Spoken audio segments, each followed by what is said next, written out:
Gold trusted gold buyers. మీరు తాకట్టు పెట్టిన బంగారాన్ని విడిపించి ఈ రోజు ఉన్న మార్కెట్ ధరకు కొనబడును.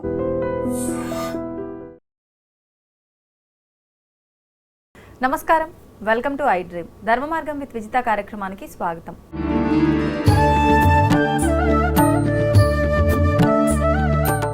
నమస్కారం గురుగారు. శ్రీమాత్రే నమః. గురుగారు, మనిషి తను చేసుకున్న కర్మని తను ఖచ్చితంగా మరొక జన్మ ఎత్తైనా సరే అనుభవించాల్సిందే, ఈ జన్మలో ఆ కర్మని అనుభవించకపోతే అని చెప్పంటూ ఉంటారు. అంటే మనం చేసుకున్న కర్మ ఫలితమే ఇప్పుడు మనం అనుభవిస్తున్న మన జీవితం. అంటే అది కష్టమైనా సుఖమైనా. కానీ ఎక్కువగా కష్టాలు పడుతున్న వాళ్ళు, అనుకున్నది సాధించలేకపోతున్న వాళ్ళు, వాళ్ళ కర్మ వాళ్ళు అనుభవిస్తున్నారు అని వదిలేయకుండా మీలాంటి వారి దగ్గరకు వచ్చి అడగటము, నేను ఇలా ఇబ్బంది పడుతున్నా, దాని నుంచి బయటపడాలంటే ఏం చేయాలి అనటము, దానికి మీరు ఒక పరిహారం చెప్పడము, అది చేసుకుంటే ఇది తీరిపోతుందని చెప్పడము కదా, ఇవన్నీ చేస్తూ ఉంటాం సాధారణంగా. లేదు అంటే ఆలయానికి వెళ్తాము, దేవుణ్ణి నమ్ముకుంటాము దాని నుంచి బయటపడడానికి. మరి బయటపడ్డామే అనుకోండి, మనకున్న కర్మ మనం ఎప్పుడు అనుభవిస్తామంటారు? చాలా మంచి ప్రశ్న. కర్మ సిద్ధాంతం అనేటటువంటిది చాలా పెద్ద సబ్జెక్టు. కర్మ అనేటటువంటిది దీంట్లో ఎలా ఉంటుంది అని అంటే కనుక, మనం 4 గోడల మధ్యలో ఉన్నామండి. మనం ఏదో తప్పు చేస్తున్నాం, అబ్బా ఎవ్వరు చూడట్లేదు కదా, నాకు ఏం ఇబ్బంది లేదు అనేటటువంటి ఈ సైకలాజికల్ ఫీలింగ్ ఎలా ఉంటుందంటే, ఎవ్వరు చూడట్లేదు అనేటటువంటి అపోహ ఎలా ఉంటుందంటే, మనం 4 గోడలు ఏం చేసినా చెల్లుతుంది. లేదు, మనం బయట మనం చాలా అంటే ఎలా ఉండాలంటే ఒక డిగ్నిఫైడ్గా ఉండాలి, మనల్ని అందరూ మెచ్చుకోవాలి, మనందరూ మంచి వాళ్ళు అనుకోవాలి అనే ఒక 2 క్యారెక్టరిస్టిక్స్ అనేటివి మనిషి లోపల ఉంటూ ఉంటాయి. కాబట్టి కర్మ అనేది ఎలా ఉంటుంది అని అంటే కనుక, నువ్వు చేసే ప్రతి ఒక్క పని అక్కడ భగవంతుడు గమనిస్తూనే ఉంటాడు. దాన్ని కర్మ సిద్ధాంతం అని అంటాం. అంటే శ్రీకృష్ణుడు భగవద్గీతలో కర్మ సిద్ధాంతం గురించి కొన్ని విధానాలు ఉంటాయన్నమాట, ఆయన చెప్పినటువంటి విధానాలు. కర్మ అనేటటువంటిది మనిషిని వెంటాడేటటువంటి నీడ లాంటిది. నువ్వు దాని నుంచి ఎప్పటికీ తప్పించుకోలేవు. అది తప్పు చేసినా, నువ్వు కరెక్ట్ చేసినా, నువ్వు ధర్మబద్ధంగా ఉన్నా, నువ్వు అధర్మంగా ఉన్నా, దేనికైనా కర్మ అనుభవిస్తావు. ధర్మబద్ధంగా ఉన్నావు అనుకో, ఏమవుతుంది, నీకు మళ్ళీ పునర్జన్మ అనేది లేకుండా నీ జీవితానికి ముక్తి లభిస్తుంది. ఇక నీకు మళ్ళీ మానవ జన్మ అనేటటువంటిది ఉండదు. మానవ జన్మ లేకపోతే మనం ఏమీ కర్మలు చేయాల్సిన పని ఉండదు కదా. కాబట్టి ఇక్కడ ఏమవుతుంది, మనిషి జన్మ అనేటటువంటిది కర్మకు ఎందుకు బద్ధుడై ఉంటాడు అని అంటే, నువ్వు చేసినట్టు మనిషి ఎప్పుడు కూడా మీరు గుర్తుపెట్టుకోండి, మనిషికే విచక్షణా జ్ఞానం భగవంతుడు ఇచ్చాడు. దానితో నువ్వు ఏం తెలుసుకోవాలి, ఏది తప్పు, ఏది కరెక్ట్, ఏది మంచి, ఏది చెడు అన్నీ తెలుసుకునే విధానాలు మనకి ఇచ్చాడు. కానీ ఇప్పుడున్నటువంటి కలియుగంలో ఏదైతే వద్దు అని అనుకుంటున్నామో అది ట్రెండింగ్గా మారిపోయింది. అంటే అది చేస్తేనే అబ్బా నన్ను హీరో అంటారు, అది చేస్తేనే నన్ను 10 మంది ఒక ప్రత్యేకమైన వ్యక్తిగా గుర్తిస్తారు. ఆ గుర్తింపు కోసం అనేక ఎందుకంటే సోషల్ మీడియాలో ఓపెన్ చేస్తే చేయకూడని పనులు చేసి సెలబ్రిటీస్ అయిపోతున్నారు ఎంతోమంది. అంటే 3-4 ముచ్చటగా మారిపోతూ ఉన్నది. అంటే దానికోసం అవి ట్రెండింగ్గా మారిపోయి అవి కర్మ సిద్ధాంతంలోకి పడిపోతున్నాయి. కర్మ సిద్ధాంతంలో పడిపోయిన తర్వాత నువ్వు చేసేవి తప్పులని తెలిసినా కూడా 10 మంది గుర్తించాలనే ఒక అపోహతో నువ్వు చేయకూడని చేస్తున్నావు.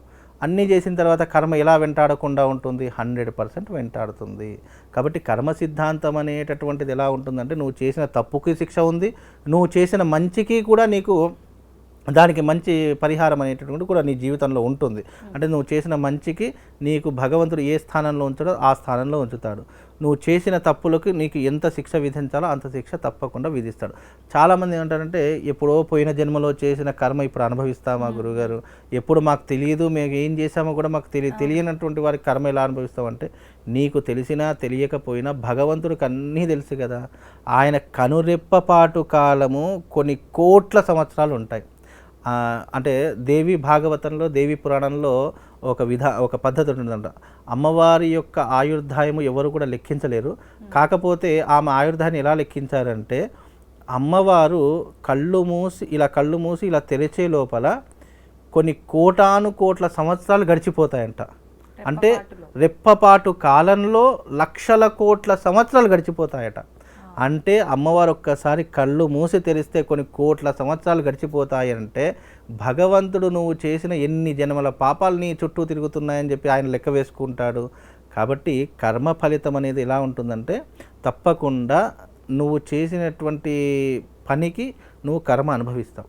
ఇప్పుడు ఎగ్జాంపుల్గా చెప్తానండి, మీరు పోయిన జన్మలో ఎవరినైనా పీడించారు, ఎవరి ధనాన్నైనా అపహరించారనుకోండి, మిమ్మల్ని కోటీశ్వరుడిగా పుట్టించి మిమ్మల్ని ఒక స్థాయిలో పెట్టి మళ్ళీ మిమ్మల్ని బిచ్చగాడిలా మార్చేస్తూ ఉంటాడు. ఎందుకు అంటే నువ్వు ధనాన్ని అపహరించావు కాబట్టి ధనం యొక్క మత్తు నువ్వు మళ్ళీ దాని నుంచి బయటపడడానికి మళ్ళీ నేను ఈ జన్మ అనుభవించాలి, మళ్ళీ ఈ జన్మలోకి వచ్చానే అని చెప్పేసి నువ్వు రియలైజ్ అవ్వాలి అని చెప్పేసి నువ్వు ఎవరినైనా పీడించావు లేదా ఎవరినైనా విడదీయాలి అని చూసామనుకోండి, తప్పకుండా దాని యొక్క ప్రభావం నీ జీవితం మీద పడి మీరు విడిపోయేటటువంటి సిచ్యువేషన్స్ ఉంటాయి. అంటే ఎవరికి ఏది చేస్తామో మిర్రర్ లాగా ఎవరికి ఏదైతే మనం ఇవ్వాలని చూస్తామో అదే మనకు తిరిగి వస్తుంది. నువ్వు మంచి చేసావు అనుకో, అది ఎప్పటికైనా మంచి రూపంలోనే తిరిగి వస్తుంది. చెడు చేసావా 100% నీ జీవితంలో అది చెడుగానే తిరిగి వస్తుంది. అదే కర్మ. పెద్ద కర్మ అనేటటువంటిది ఏం లేదు. మరి చేసింది అనుభవించక తప్పదు అన్నప్పుడు మరి పరిహారాలు ఎందుకు? రైట్. ఇక్కడ మనము జీవితంలో జ్వరం వచ్చింది అనుకోండి, జీవితాంతం జ్వరంతో బతకలేం కదా. దానికి పరిహారం డాక్టర్ దగ్గరికి వెళ్తే ఏదో ఇంజెక్షనో లేదా ఏదో మాత్ర ఇచ్చేసి కొంచెం ఉపశమనం పొందుతాము. లేదు మనకి ఏదైనా తీరనటువంటి బాధ వచ్చింది మనకు, లేదా ఒక అప్పుల సమస్య ఉంది, అప్పులు తీర్చుకోవడానికి భగవంతుడు నాకు ఇంత డబ్బు దొరికితే చాలు స్వామి, ఈ గండ నుంచి నేను బయటపడగలుగుతాను అంటే మనకి ఏదో అదృష్టం వల్ల కొన్ని డబ్బులు వచ్చేస్తే అతని డబ్బులు తీర్చేసి మనం గండ నుంచి బయటపడతాం. కర్మ కూడా భగవంతుడి యొక్క ఆరాధన ద్వారా కర్మ నుంచి మనం కొంతవరకు బయటపడవచ్చు. కర్మ ఇప్పుడు శాస్త్రం నందు, జ్యోతిష్యం నందు, వేదం నందు మనము చేసే ప్రతి ఒక్క పనికి మనం తెలిసి ఒక తప్పు చేసామనుకోండి, దాన్ని ఎవ్వరు కూడా బాగు చేయలేరు. తెలియకుండా చేసినటువంటి పొరపాట్లు ఉంటాయి. పొరపాట్లు చేసినటువంటి వాటికి కొన్ని పరిష్కారాలు చేయడం వల్ల దాని నుంచి మనం తప్పించుకోవచ్చు. ఇప్పుడు 100%. ఇప్పుడు ఎగ్జాంపుల్గా చెప్తాను. శివుడు ఉన్నాడు, బ్రహ్మదేవుడికి గర్వం పెరిగిపోయిన తర్వాత శివుడు బ్రహ్మదేవుడి యొక్క 5వ తలను శివుడు తన త్రిశూలంతో తీసేస్తాడు అని చెప్పేసి, అది ఎక్కడ పడుతుంది అని అంటే కనుక బ్రహ్మకపాలంలో పడుతుంది. ఆ చేసినటువంటి ఆ శివుడికి కూడా కర్మ ఫలితం అనేటటువంటి తప్పించలేము. కర్మ ఫలితం భగవంతుడికి అలాగే ఉంటుంది, మనుషులకు అలాగే ఉంటుంది. ఈ కర్మ యూనివర్సల్, అది ఎవరిని వదిలిపెట్టదు. కానీ మనకున్న కర్మలన్నీ తీరిపోయిన తర్వాతే మరొక మానవ రూపం ఎత్తకుండా దేవతామూర్తులుగా మారిపోతారు అని అంటారు కదా. దేవతామూర్తులుగా మారడం అనేటటువంటిది ఉండదు. మానవుడు తన జన్మను ఎప్పుడైతే కర్మ ఫలితం అనేది రీసైక్లింగ్, అది ఎప్పుడు నడుస్తూనే ఉంటుంది కాలచక్రంలో. ఇప్పుడు అంతెందుకండి, ఇప్పుడు మనము తెలుసో తెలియక ఏదో ఒక పొరపాటు చేస్తున్నాం, మళ్ళీ పొరపాటు సరిదిద్దులో మళ్ళీ మానవ జన్మ ఎత్తాల్సిందే. కాబట్టి మనిషి మానవ జన్మ ఆపడం ఎప్పుడు అంటే ఆగిపోవడం ఎప్పుడు ప్రారంభమవుతుందంటే ఎప్పుడైతే భగవత్ తత్వాన్ని అర్థం చేసుకొని, ఎప్పుడైతే ఇది తప్పు, ఇది చేయకూడదని ఎప్పుడైతే నిర్ణయం తీసుకుంటాడో మనం ఏ కర్మ చేయకుండా ఏ రోజు ఉండము. కాబట్టి కర్మ చేయకపోయినా అదొక కర్మనే. మళ్ళీ నువ్వు పాపమో పుణ్యమో ఏదో ఒకటి చెయ్యాలి, చేస్తేనే కర్మ ఫలితం నువ్వు అనుభవిస్తావు. అది ఏమీ చేయకుండా నువ్వు 4 గోడల మధ్యలో కూర్చొని నేను ఏం చేయను ఇలాగే కూర్చుంటే అంటే అది కూడా ఒక రకమైనటువంటి కర్మే. కాబట్టి కర్మ అనేటటువంటి మనిషి చేయకుండా ఉండలేడు. కాబట్టి ఆ కర్మకు ప్రాయశ్చిత్తంగా ఏం చేశాడు, నీకు ఒక మార్గాన్ని ఇచ్చాడు. దైవిక మార్గం ద్వారా, దైవికం ద్వారానే కర్మ ఫలితాన్ని మనం తొలగించుకోవచ్చు. దైవిక పరం ఒకటి, దానం ఒకటి, ఈ రెండిటి ద్వారానే కర్మ ఫలితం తొలగించుకోవచ్చు. అంతకు మించి కర్మ ఫలితం నుంచి బయటపడడానికి వేరే మార్గమే లేదు. దానం చేయడం వల్ల పుణ్యం పెరుగుతుంది. పుణ్యం పెరిగింది అనుకోండి, ఆటోమేటిక్గా మనం చేసే పాప కర్మలు తగ్గిపోతాయి. ఇందులో 2 కర్మలు ఉంటాయి, పాపకర్మ, పుణ్యకర్మ. పుణ్యం ఉంది అనుకోండి మనకు సుఖభోగాల్లో మనకు ముంచేస్తాడు. పాపకర్మ ఉందనుకోండి కష్టాల ఊబిలో మనల్ని పడేస్తాడు. 2 రకాలుగా ఉంటుంది. కాబట్టి పాపము పుణ్యం నువ్వు ఏం చేశావు అనేటటువంటి భగవంతుడు కాలచక్రంలో లిఖితపూర్వకంగా రాసుంటాడు. అదే కర్మ అనుభవించడానికి మళ్ళీ మనం భూమి మీద అవతరిస్తూనే ఉంటాం. ఇది రీసైకిల్ ఎప్పుడూ కూడా నిరంతరంగా జరిగేటటువంటిది తప్ప ఇది ఎక్కడ స్టాప్ కాదు.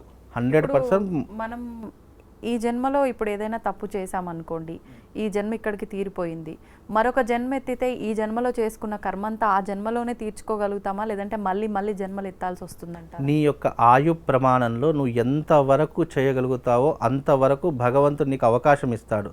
నీకు మళ్ళీ పాపం మిగిలిపోయింది, కాస్త మిగిలిపోయింది అని అనుకున్నా మళ్ళీ మానవ జన్మ ఎత్తి ఆ మిగిలిపోయినటువంటి పాపాన్ని తీర్చుకోవడానికి నీకు అవకాశం అనేది భగవంతుడు తప్పకుండా ఇస్తాడు. దానికి నువ్వు తీర్చుకోవడానికి ఉన్నావు అని అంటే కనుక అక్కడితో నీ జీవితం అంతమైపోతుంది. ఇప్పుడు పుట్టిన పిల్లవాడు పురిట్లోనే చనిపోతాడు అని అంటాము. ఎందుకు?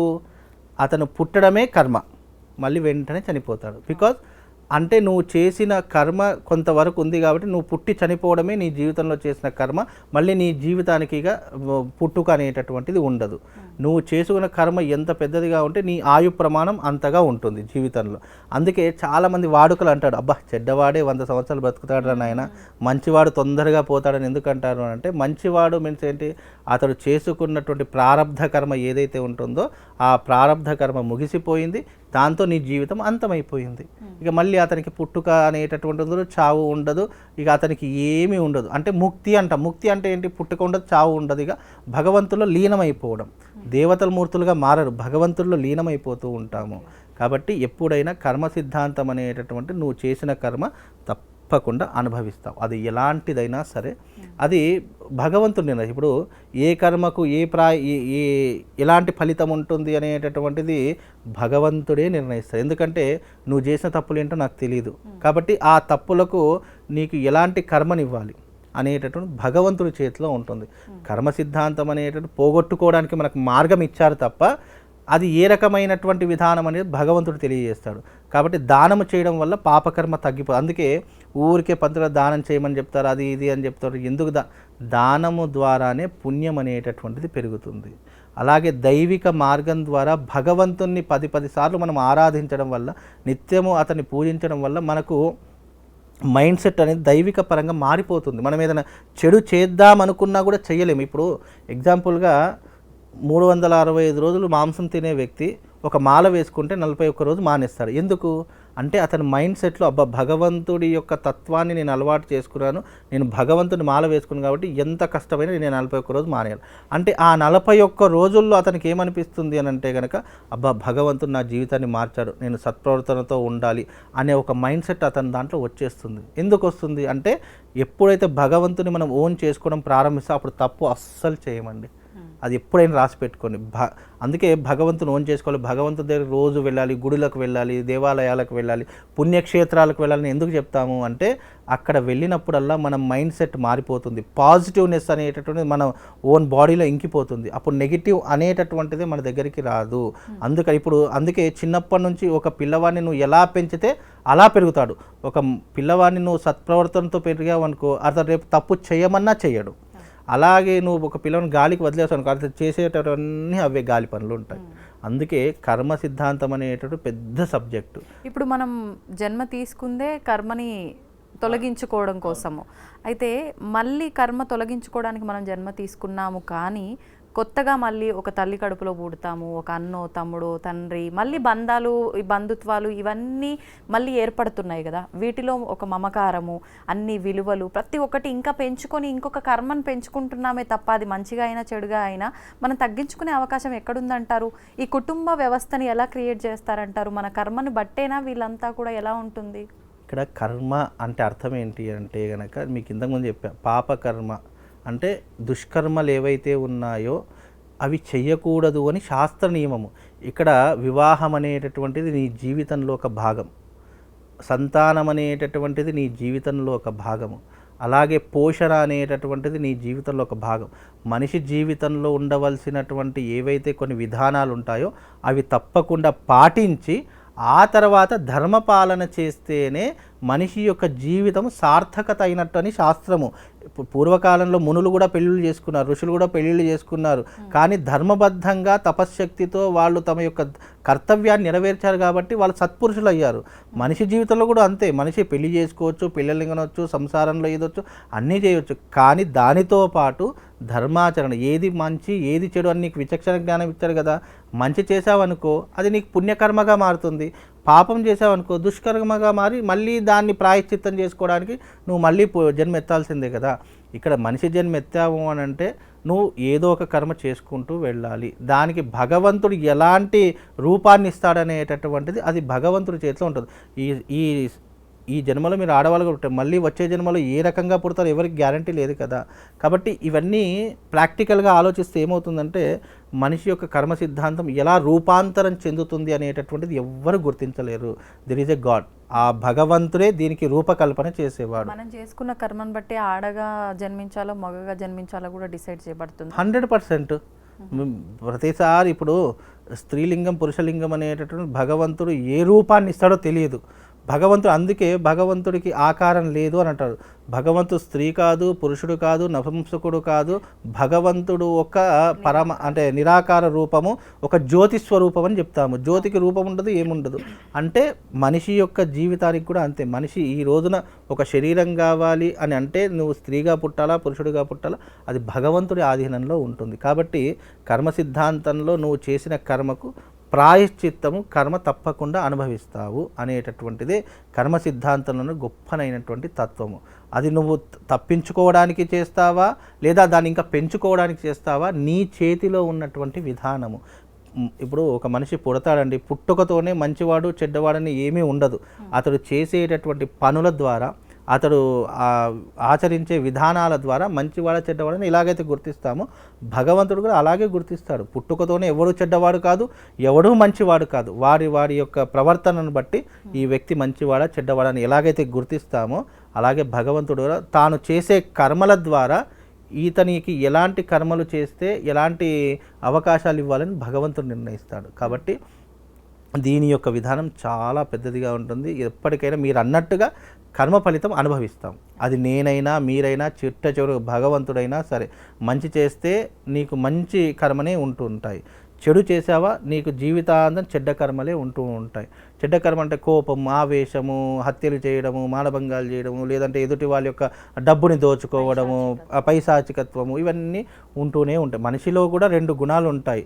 సాత్విక గుణం ఉంటుంది, దేవతా గుణం ఉంటుంది, అలాగే ఈ క్రూరత్వం కూడా ఉంటుంది. ఈ మనిషిలో ఉన్నటువంటి గుణాలను బట్టే మనిషి యొక్క తత్వాన్ని నిర్ణయిస్తాడు. అందుకే మనిషిలో ఉండేటటువంటి ప్రవర్తనను బట్టి మనిషిని ఏ రకంగా, ఇప్పుడు పుట్టినటువంటి వాళ్ళు కూడా గొప్ప గొప్పనైనటువంటి అందరూ మనిషి జన్మను ఎత్తారు, కానీ వాళ్ళు సత్పురుషులు అయ్యారు. ఎందుకు? వాళ్ళు చేసిన కర్మలను బట్టి. అలాగే మనం కూడా సత్పురుషులం కావాలి, జీవితంలో మంచి అనేది నేర్చుకోవాలంటే మనం కూడా కర్మబద్ధంగా నడవాలి. కర్మను ఆధీనంగా పెట్టుకొని ఎలాంటి కర్మలు చేస్తే ఎలాంటి పుణ్యం వస్తుందో మనకు అన్నీ తెలుసు కదండి. ఇప్పుడు మంచి చెడులు తెలిసినప్పుడు, ఏది మంచి ఏది చెడు అని తెలిసినప్పుడు మనం కూడా సత్ప్రవర్తనతో ఉంటే కర్మ ఫలితం అనుభవించాల్సిన పనే ఉండదు. ధన్యవాదాలు. తవ్వండి, తవ్వుతూనే శివలింగం సరే దాన్ని అట్లా కప్పేసేయండి, చూపించదండి. Krishna is there. మూర్తి పూజ కాదు, సాక్షాత్ బ్రజేంద్ర నందన భగవాన్ ఉన్నారు మూర్తిలో. ఏమీ ఆశించకుండా ఆరాధించే వాళ్ళు కూడా ఉన్నారా ప్రభుజీ? నిజమైన భక్తి అంటే మనకు తెలియదు కాబట్టి